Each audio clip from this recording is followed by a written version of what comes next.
سیاست بەرنامەیەکە لە بەشی کوردی دەنجی ئەمریکا لە واشنگتن و ڕاستە و خۆ بڵاو دەبێتەوە.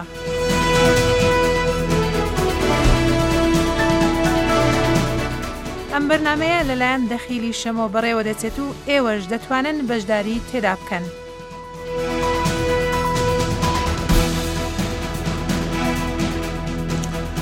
سلاف گوهدار و بینەرین دەنگی ئەمریکا لە هەرێما کوردستان عێراقی هەڵبژارتن هاتنکردن هەڵبژارتنین پەرلەمانی هەرێمی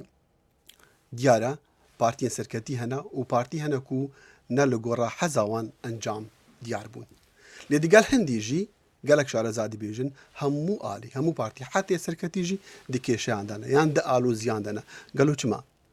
ئەم ئیرۆ دی بەرنامە ئەموو سیاسەتدایە vێجارێ میێڤانداریە کاک نامۆ عەبدوڵڵا پەیام نێرێ ڕوودا و لێرە لە واشتن دەکەین زۆر زۆر بەخێربی کاک نامۆ. کاک نامۆ هۆی چییە کە دەڵێن هەموو کەسێک لە کێشەدای حتا پارتی کە زۆرینەی پارلەمانی بردووە نەک زۆرینە بەڵام ژمارە هەرە زۆری کورسەکانی بردووە بەڵام لە کێشەدایە بۆ بەڵام بێگومان کاک دەخیل ئەم قسەیە ڕاستێکی تایە بەڵام پێم وایە هەنێک مبالەغەشی تایە کاڵێن هەموو پارتێک لە کێشەدایە بێگومان بزانین کێ لە گەورەترین کێشەدایە پرسیارەکە لەوە دەست پێ بکەین یان یەکێتی نیشتیمانی کوردستان کە پارتێکی کۆنەوە بەردەوام خۆی و بکو ڕکابەری پارتی دیموکراتی کوردستان بینیوە لەم هەڵبژاردنەی ڕابردووە هیچی تر خۆی نەخستە ئەو بازنەوە کە ڕکابەری پارتی بکات بەڕاستی باشکرا ڕکابەری گۆڕانیە کرد بەڵام ئەوەشی دۆڕاند یعنی گۆڕان کە حزبێکە لە یەکێتی جیابووتەوە لە ساڵی 2009 جیابووتەوە توانی ببێ بە پارتی دۆم لە کوردستان و ئەمە گەورەترین شکست بوو بۆ یەکێتی نیشتیمانی کوردستان و بەڕاستی یەکێتیەکان حەقی خۆیانە یعنی ناڕازی ینی حەقی خۆیانە کە پیان ناخۆش پێم هەڵبژاردنیان هەڵبژاردنەکە بەو شێوەیە ئەنجامەکان باشە ئەوەی لایانی دووەم کە لە کێشەدا لایانی دووەم لە کێشەدا بێ بێگومان ینی ئەمە کەمێک مشتومڕی لەسەرە هێستا هەنێک کەس بۆ نمونە باسی واکەن کاڵەن بەڕاستی پارتیش دۆڕاوە لەبەرواڵن پارتی دۆڕاوە چونکە پیان وایە پارتی نەیتوانی و هێنە دەنگ بێنێ کە ینی ئەگەر یەکێتی گۆڕان کۆ بکەیتەوە هەنێک کەسێکێتی گۆڕان هێشتاوەکو یەک پارسەیرەکەن دەنگەکانی لە پارتی زیاترە ئەمانێک کە زۆکەوەی بێن کە پارتی بەڕاستی نەیتوانیوە دەنگێکی زۆر زۆر بێنێ بەڵام گرفتی سەرەکیەوەیە کە هێتە سەر پێکەنانی حکوومەت چکە پارتیەسە ناتوانێت بە تەنیا حکوومەت پێک بێنەوە پێویستی بەدەنگی یەکێتی هەیە و پێویستی بەدەنگی یاخود گۆڕان هەیە بێگومان ئەمە ئەکرێ لە ڕوانگەی هەنێک خەڵکەوە ئیجاباتی خۆی هەیە کە تۆ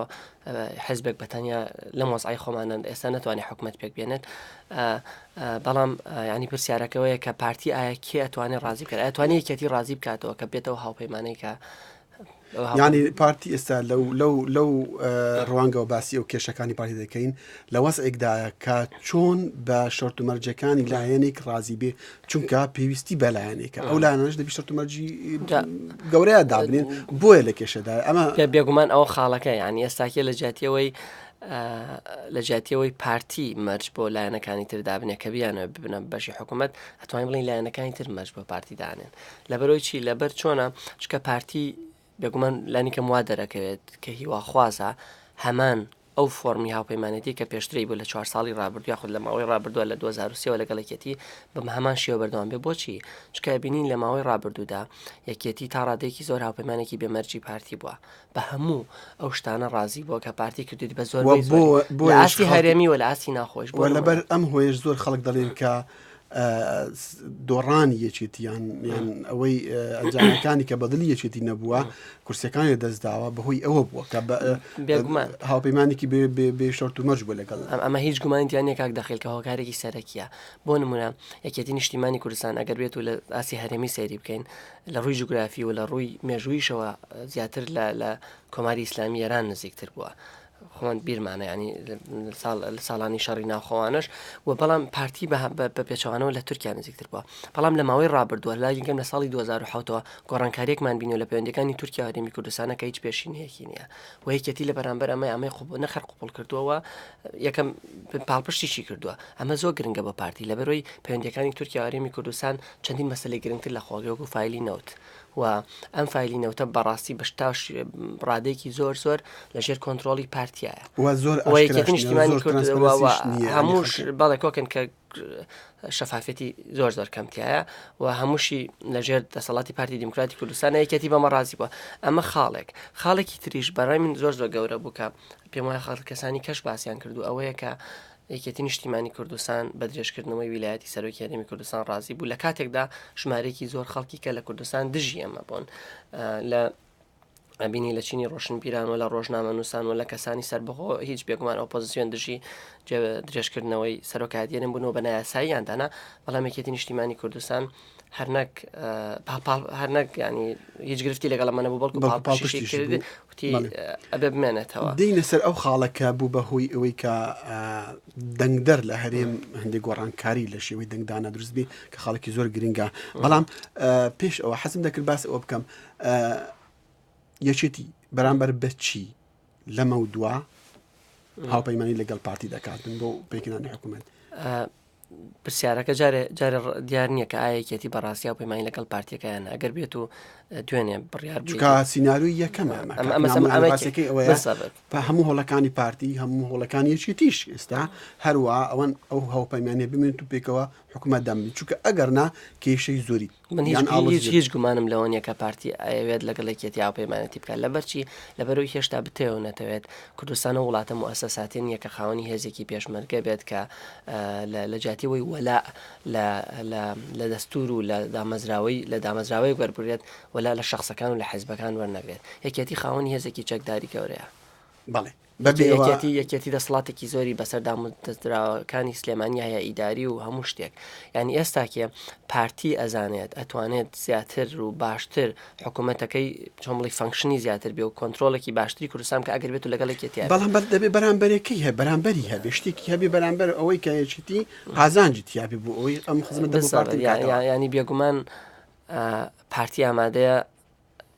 بەڕای من ئامادەیە تەنازولاتی زۆر بۆ یەکێتی بکە لە ئاستی پۆستەکان ئەگەر بێت و یەکێتی ڕازی بێت حکوومەتی لەگەڵا بەشدار بێت لە حکوومەت بەڵام ئەگەر یەکێتی ڕازی نەبێت خیاریی ئایا ببێتەوە ئۆپۆزیسیۆن ئایا ئەمە پرسیارەکە لەنەوەی بەڕای من ئێستا گەورەترین پرسیار کە یەکێتەکان خۆیانیانەوە بڕیاری لەسەر بدەنەوەیە کە ئایا باشترە بەشێک من لە حکوومەت یاخود لە دەرەوەی حکوومەت بن ئایا یەکێتی ئەتوانێت لەو قەیرانە خۆی ڕزگار بکات بەشێک بێت لە حکوومەت یاخود لە دەرەوەی حکوومەت هەنێک کەس ئەتوانێت ئەکرێ بڵێ ئەگەر بێت و بەشێک بێت لە حکوومەت لەوانەیە یەکێتی بە تەواوەتی کۆتایی پێبێت لەبەرەوەی بەڕاستی پارتی بەم بۆ چونکە دەنگێکی هێندەی هێناوە کە پارتی زۆر بەهێزترە بێت یعنی ئەتوانێت بڕارەکانی خۆی جێبەجێ بکات بەڵام ئایا لە دەرەوەی حکوومەت بێکێتی چی بێکرێ بە 17 کورسیەوە ئەمە پرسیارێکی ترە ینی یەکێتی بەڕاستی خیارێکی زۆر گەورەی لە بەردەستان نییە ینی باشە باسی سیناریۆکان بکەین ئەگەر هاتوو و یەکێتی ڕازی نەبوو بەوەی کە بەشداری لە حکوومەت بکاتن یانش پارتی شەرتەکانی یەکێتی بەجێبەجی نەکرد بەدڵی نەبوو ئەبێ پارتی لەگەڵ گۆڕان بیان لەگەڵ ئیسلامیەکان بێ نزیکترین لایەن کە پارتی بتوانانی هاوپەیمانی لەگەڵا بکە پارتی بێگومان ئاواتەخوازە حکوومەتێکی بنکەفراوان پێک خەڵکەکان دژن ڕەنگە ئەگەر یەکێتی لەگەڵا بکاتن گۆڕان ناکە خوازەزانی بۆ لەبەرەوەی پارتی ئەزانێ ئەگە بێت و حکوومەتێک بۆ نمونە لەگەڵ ئیسلامیەکان و کۆتایە پێک بێنێ ئەو حکوومەتێک بێت لە هەولێر دووەک زیاتر دەسەڵاتی ناڕات بێت و گۆڕانی بیر لەوە بکەرەوە گۆڕان وێکێتی لە دەرەوەی حکوومەتە بنچێبێت هەنی پارتی حکوومەتێکی لەم شێوەی ناوێت بەتەکیت بەڵام حکوومەتی بنکەفراوان ئەبێ لایەنەکانی تیابن لایەنەکان شەرێک شەرتی خۆی هەیە خۆ بە شەرت و مەرجەکانی لایەنی قبول بکاتن یان پەسەند بکاتن زۆر باشتر لەوەی کە شەرتی هەموو لایەنی قبول بکاتن حکوومەتی بنکەفراوان پێم وایە سەری ناگری بەتەکید قرسە بەڵام ینی بەچی ئەبێسە ئەمە بەتەوە سەر گۆڕان کە ئایا ئاسانە بۆ پارتی لەگەڵ گۆڕانە حکوومەتی پێک بێنێت و بەڕاستی ئەمە ئەزمونێکی تازا بێت کە پارتی تاقیب کاتەوە بۆ کوردستانی ئەزمونێکی تازا بێت کە گۆڕان حزبێکی معارەزە بۆ ئێستاکە بچێتە ناو حکوومەت و لەسەر چەند لێڤڵێک ئەمە ئاینێکی تازا بێت یەکەم ئایا گۆڕان چییە کات چکە گۆڕان ئەم دەنگانەی بەدەستێناوە بەهۆی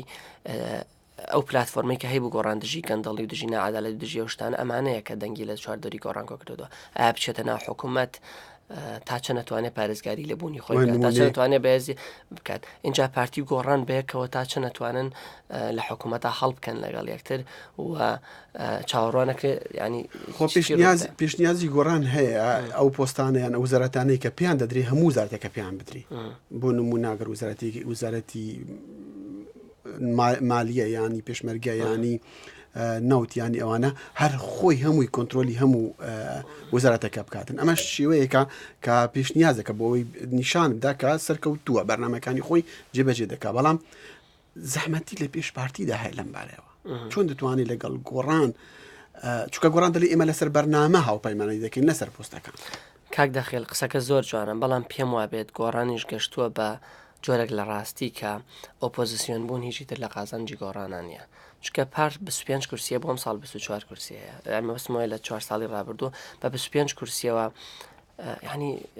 توانیان بەڕاستی کۆمەڵێک شتی گەورە بکەن ینی کە پلانی کەم کوردستانیان تاکی کوردیان این کرد چۆن بڵێ بە ئینگلیزیڵن ئیمپاوەر کرد هەیە بەهێزتریان کرد چکە ئەوش گرنگە بۆ دیموکراسی و ئەبینی ئەم هەڵبژاردنێک بوو لە زۆر گرنگ بوو بۆ کوردستان کە تۆ بۆ یەکەم جار هەر نەک چاوەڕوانی نتیجەی هەڵبژاردنەکانت ناکرد بەڵکو سەرپرایزی تیا بوو شکستیەکێتی بەڵام ئەمە شتێکی تر باسکەم بۆچی گۆڕان کە بە محارزی بمێنێتەوە لەوانەیە ینی پرسیارەکەەوەی ئایا لە ناو گۆڕانش بە هەمان شێوە پرسیارەکە بۆ گۆڕان و بە هەمان شێوە بۆ یەکێتی لە حکوومەت بێ باشە خو لە دەرەوەی حکوومەت لەم کاتیا پێم وایە گۆڕان ینی سەرکردەکانی خۆشیان هەستیان کردو لە حکوومەت من باشە لەبەر چی بێگومان چەند خاڵەکەیەک لە خاڵانە پەیوەندی بە هەرێمەکە گشتیەوە هەیە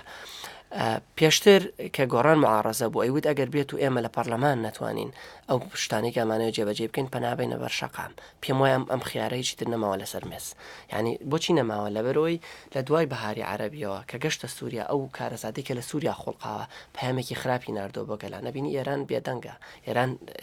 وڵاتێک کە چەندین پێشلکاریتیایە خەڵک بێزا ینی نایەوێت بەڕاستی ئەزمونان دووبارە بێتەوە پێم وایە لە کوردستانیش بە هەمان شێوە ئەو ینی خەڵکی کە ئەبینێت دەرەنجامێکی باشی جیانی ئەوەی کە پێوترا بەهاری عەرەبی هەنێک کەس سە پێڵەن زستانی عەرەبی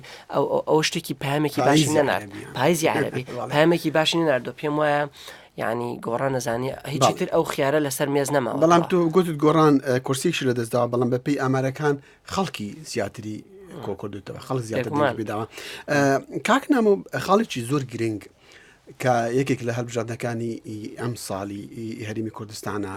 بەدی دەکرێت ئەویش ئەوەیە گۆڕانکاریەک هەبووە لە شێوەی دەنگدانی خەڵک یعنی چینێک هەیە وەکو جاران بیر ناکەتەوە کە دەنگ تۆ وەلا بۆ ئەم حزبیان بۆ ئەم بنەماڵەیان ئەم بۆ عەشیرەتەیە دەنگ بەو خەڵکانە دەدەی و دەنگەکانی تۆ بۆ ئەوەندەڕە ئێستا دیار بوو کە خەڵکانێکن چینێکان گەڕازی نەبن لە سیاستەکانی حزبەکەی خۆیان دەنگ پێنادن نمونەیەکێتی زۆر دیارە ئەمە پێم وایە گۆڕانکاریی زۆر پۆزتیڤە باشە لە هەرێمی کوردستاندا دیار دەبێت تۆ چۆن دەتوانانی ئەمەشی بکەیتەوە ینی بێگومان کاک دەخێل ئەو گۆڕانکاریە ئەتوانین بڵێن ئەگەر گەورەترین پۆزتیڤترین گۆڕانکاری نەبێت لە کوردستانێک لە گرنگترین گۆڕانکارەکان لەبەر چی لەبەروی خۆ دەزانی ینی بەسەری ئەم وڵاتانی خۆراوی پێشکەوتوو بکەین لێرە سیستەمێکی پێڵەن سیستەمی لیبرال دیموکراسی لیبرال یەکێک لە پێشمەرجەکان بۆ سەرکەوتنی دیموکراسی لیبرال هەبوونی ئەوەیە کە بە ئینگلیزی پسپۆڕانی دیموکراسی پێڵەن ئۆتۆنۆمەس ئیندیڤیدوالز ینی تاکێک کە خۆی بڕیارەدار بخۆی ینی کە تۆ لە جیاتیەوەی سەرۆک عەشیرەتەکەت پێت بڵێ دەنگ بە چێبدە لە جیاتیەوەی باوکت پێت بڵێ دەنگ پێ خۆت دەنگ بە خۆت بۆ خۆت دەنگەی لەبەر چی لەبەرۆی گرنگترین شت بەلای تۆوە خۆشگوزەرانی تاکە کە ئەم فکرە لە لای تاکی کورد دروست بوو کە خۆی بڕیارەدا بۆ خۆی چکە خۆی کە تاکێکی سەر بەخۆیە ئەمە زۆر گرنگە ئەمە هەنگاوێک کاتوانین بڵێن چنە پێشەوە باڕاستی ئەوەی کە ئەکرێت دیموکراسی لیبرال هیچی تر تەنیا لە وڵاتە کریسچیان و مەسیحەکانە سەرکەوتو نەبێت ئەکرێت لە وڵاتی ئێمەشا سەرکەوتو بێت بێگومان نمونەیەکمان هەیە کە تورکیاڵن تا ڕادێکی زۆر لەوێ دیموکراسی ڕێگی داکوتاوە یان لە ئیسرائیل مەمەسمۆی لە وڵاتە مسلمانەکان ینی ئەکرێت ینی لە وڵاتانی خۆمان خێڵەکیات و دین و ئەم هەموو شتانە هەمیشە ڕێگر بوون لە بەردەم دروستکردنی تاکێکی ئۆتۆنۆمەس کە تاکێکی سربەخۆ کە خۆی بڕیارەکانی خۆی بدات بێگومان خۆتەزانی خیاڵە پێتەڵێت تۆ وەلایت گرنگترە بۆ ڕیس عشرەتە بێت دینە پێتەڵێت ئەبێت وەلایت بۆ کۆمەڵی مقەدەسات هەبێت بەڵام لە وڵاتێکی لیبرال دیموکراسیا کە دین و ئەو شتانە کراونەتە دەرەوەی دەوڵەتەوە کە خێڵەکێت ئەو گرنگی نەماوە تاک وەلایی بۆ هیچ کەسێک نییە جگە لە بۆ individual well-being بۆ خۆشگوزەرانی تاکە کەس باڵی کاک نەمە پێش ئەوەی باسی داهاتوو بکەین و پێشبینی بۆ داهاتوو کە چی بکرێت چی نەکرێ بۆ باسی ئیسلامیەکان بکەین یان بۆ باسی ئیسلامیەکان نەکەین مەبەستم ئەوەیە کە لەم هەڵبژاردنەدا تا ڕادەیەک نازانم تۆ بەسەرکەوتن بەیاندادنە یان شکست ینی بێگومان ئەمە شکست بوو بە ئیسلامیەکانی کوردستان هیچ گومانیتیانە ینی هەرنەک ئێستا هەرنەک ئیسلامیەکان نیانتوانیوە پارێزگاری لە دەنگەکانی پێشتریا بکەینەوە لە ڕووی کورسیەوە هیچ ئەگەر بە پێی کورسیەکان ژەساب بکەش کە کورسی مهمە بێ کورسیەکان سەری بکەین لە پەرلەمان کورسی بڕیاردا دووەم چییە هێزێک نین کە بتوان بە هیچ شێوەیە هیچ کاریگەریەکیان هەوێت لەسەر سیاسەتی کوردستان بەڵام دەتوانن لەگەڵ پارتیا تەحالفش بکەن ئەتوانن تەحالف بکەن بەڵام ئەوانە هەمویان چۆمڵی وەکو ماسی بچووک پارتی هەمویانە خوای ینی ئەوان چیە توان چ کاریگەریەکیان هەبێت لەسەر هەمویان دەبنە حزبی پاشکۆ لە ناو حکوومەتەکەیە بۆیە ینی هێزێکی کاریگەر نین لە کوردستان بۆچی ئەڵەم شکست لە دوای بەهاری عەرەبیەوە خەڵباسی لەوەیانە کرد کە ئیسلامی سیاسی لەسەر هەڵدانایە لە مەسەر ئیخوان موسلیمین 160 کورسیەکانی پەرلەمانی بەدەستێنا دوای نزیکەی 80 ساڵ لەوەی کە حزبێکی قەدەغە بوو لە میسر و پێگومان ئەو ئەزمونە کەمەی حکمڕانی ئیخوان موسلیمین لەوێ و ئەو کودەتایی بەسەریا کرا هەنێک کەس بە شکستێکی جیهانی ئیسلامی سیاسی و بەتایبەتی ئەو باڵانەی کە نزیکن لە ئیخوان موسلیمون و لێکیاندایە پێم وایە کاریگەریەکەشیمان لە کوردستان بینی بەڵام سەیری جادەی کوردستان بکەی دەبینی ئیسلامی سیاسیان بەگشتی ئیسلام لە کوردستانە گەشە دەکا پەرە پێ دەدرێت سەری خەڵک بکە سەیری مزگەوتەکان بکە ڕۆژانی هەینی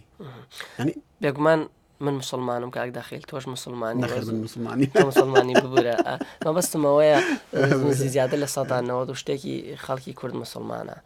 بەڵام مسلمان جیایە لە پۆلیتیکەڵ ئیسلام جیایە ئیسلامی سیاسی جیایە خەڵکی کورد ئەڵێن ئێمە مسلمانین بەڵام دەنگیش بە ئیسلامیەکان نادەین بۆ خۆی پامێکی لە ناو عەرەبە هەیە لە ناو فورسە هەیە لە ناو تورکیا هەیە لەناو هەموو خەڵکان خۆ تورکیا ئەوەیەک هەیە تەوەجهێکی زۆر لە ناو خەڵکایەکە داوای ئۆروپی بوونی تورکیا دەکەن و وەکو بڵێ تیارێکی زۆر زۆر بەهێزیشە لە هەموو شوێنێ بەڵام مەبەستم ئەوە ئیسلامی سیاسی یان ئیسلام بەگشتی یان بۆچوونی ئیسلامی لە کوردستانە گەشە دەکاتن ئەگەر سەیری نەتیجەی هەڵبژاردنەکان بکەین ئەتوانین مسلمان لەوانەیە وەکو ئیسلام وەکو دین خۆی لە گەشە سەد نامێ هیچ داتایەکەم نییە بە پاڵپشکردنیە من نازانم بەڕاستی بەڵام بەڕای من ینی بەڕای من لە چەند ساڵی ڕابردووە کوردستان زیاتر لیبرالتر بووە و تاکی کوردی دانیەگەر بەراوردی بکەی بە من بیرمە ساڵانێک ئیسلامیەکان هێندە بەهێز بوون کە ئەگەر ئافرەتێک جلوبەرگێکی پۆشەی لە بەرانە بۆە تێزاپیان نەکرد بە قاچە لە شارەکانی لەشتە ئەمە شتیکە ڕیچیکە ڕوونایەت لە کوردستان یانی ئەمانە هەمویان گۆڕانکارین کە ڕویان بەڵام پێم وایە تاکی کورد مسلمانی کورد ینی مسلمانی کورد دەنگیان بە ئیسلامیەکان نەدا باشە پێم وانە ئەمە فاکتە ئەمە ڕاستمادەم بۆ پارتی ناتوانین لەگەڵ لانەس ئیسلامیەکانە هاوپەیمانی بکاتن تخوا بە پێشەوە باسی بکە ئەمە ماناشی مانای ئەوە نییە کە تاکی کورد پیانوا بێ ئەم پارتانە نوێنەرایەتی ئیسلامەکانیان نایکەن بەڵام من پێم وایە ئەوان لە ئاستێکی تر دەنگیاندا لە ئاستی ئەوەی کە ئایا ئەمانە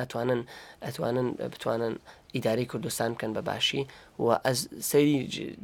ناوچەکەیان کرد کە خاستن دوای بەهاری عەرەبی ئەزمونێکی باش نەبینرا لەگەڵ حکمڕانی ئیسلامی سیاسی جا چ لەوەی کە وڵاتانی خۆراوە قبوڵیان ناکەن و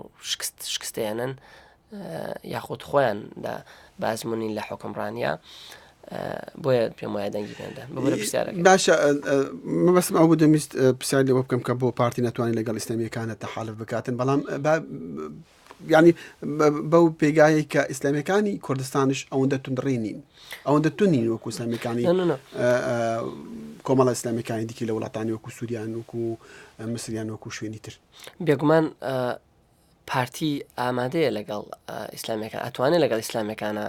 تەحالف بکات ئەمە بەڵام پێم وایە دواکارتە دواشتەکە بیکات واگە ئیسلامیەکانی ڕازی بنجاری دیار نیە ئەوانە تایانەوەی بەشێک من لە حکوومەت ئەمە بەست ئەوەیە لەبەر ئۆپۆزیسیۆنێکی زۆر بەهێز دروستە بێت لە لای پارتیوەچێتیەوە کاک داخل بۆ خۆ دەزانی ینی هەموو پارتێکی دەسەڵاتدار پێی خۆشە کەمترین ئۆپۆزیسیۆنە بێت دژی حکوومەتەکەی ینی پارتیش ئەوێت زۆربەی ئەوانەی کە لە ئۆپۆزیسیۆن بیانێنە حکوومەتەوە چونکە ئەگەر بێت ئۆپۆزیسیۆنێکی زۆر بەهێزە بێکرێت گرفت و عرقەلە دروست بکات لە بەردەم ئەجەندایانی کەتەوێت جێبەجێ بکەیت بێگومان پارتی ئێستاکێ بۆتە هێزێکی ئەقلیمی گەورە زۆر پرۆژەی گەورەیان هەیە ینی لە ئاستی هەرێمی لەگەڵ تورکیا و لە ئاستی جیهانیش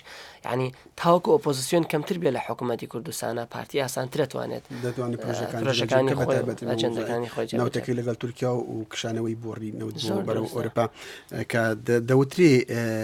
شتێکی زۆر گرنگ دەبێت چونکە ڕاستەخۆ نەوتی کوردستان بۆ بازارەکانی ئەوروپی دەگاتە بازارەکانی ئەوروپی باشە تۆ چ دەبینی دوا ڕۆژ چۆنە بێگومان ینی ئێستاکە دوێنێ لە کۆنفرانسێک بوون لێرە لە واشنگتن ڕێکخراکە بە دەپەڕێکی خستە بوو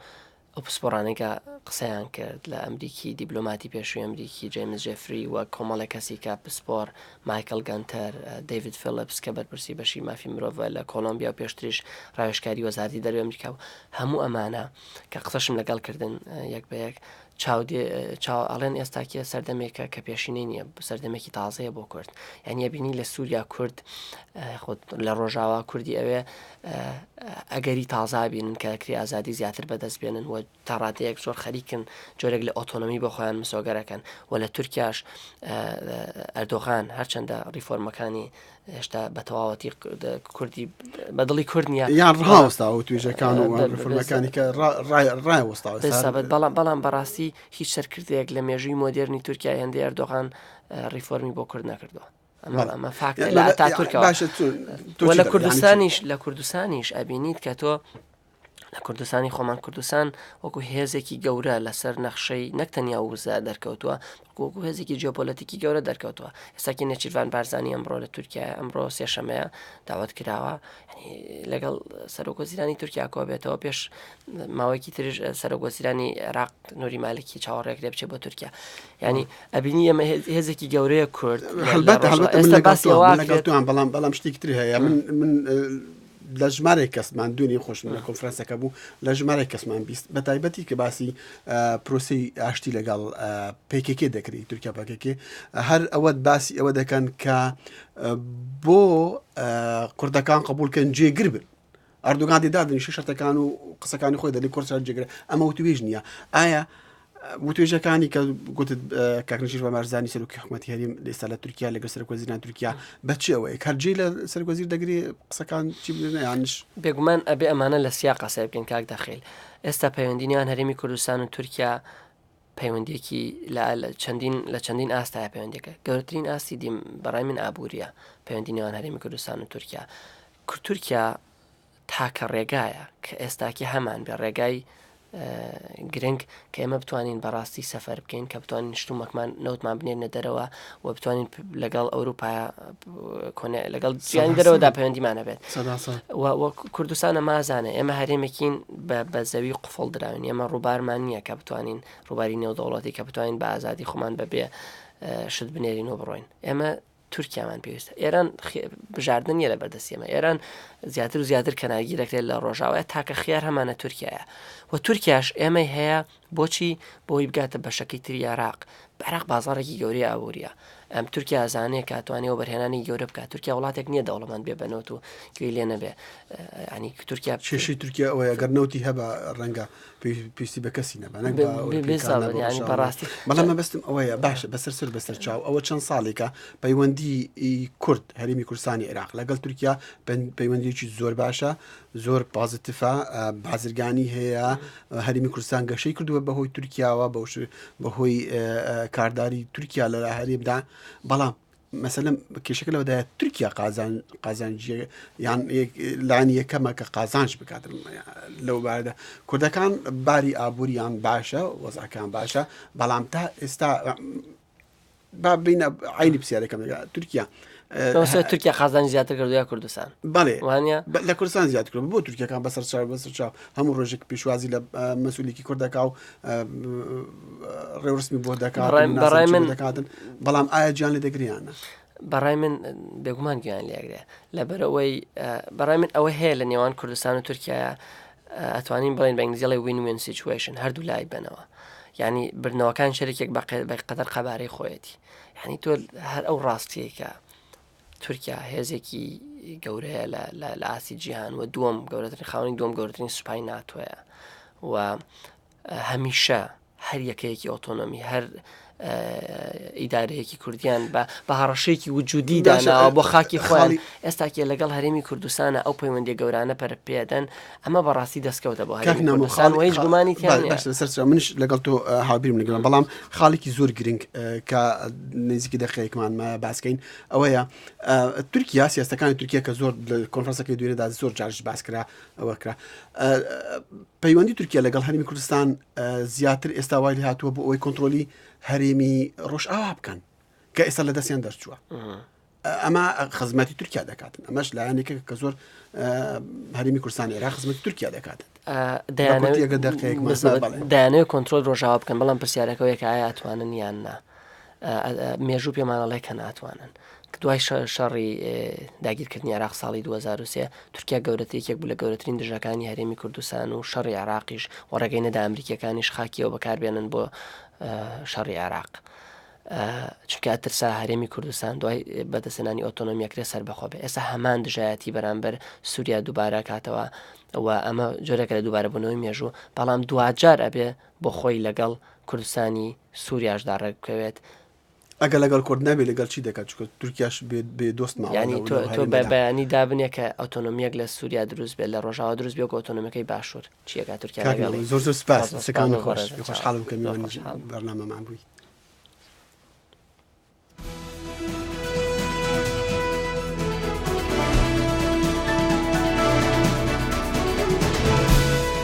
ئەم و سیاسەت بەرنامەیەک بوو لە بەشی کوردی دەنجی ئەمریکا لە واشنگتن پێشکەش کرا.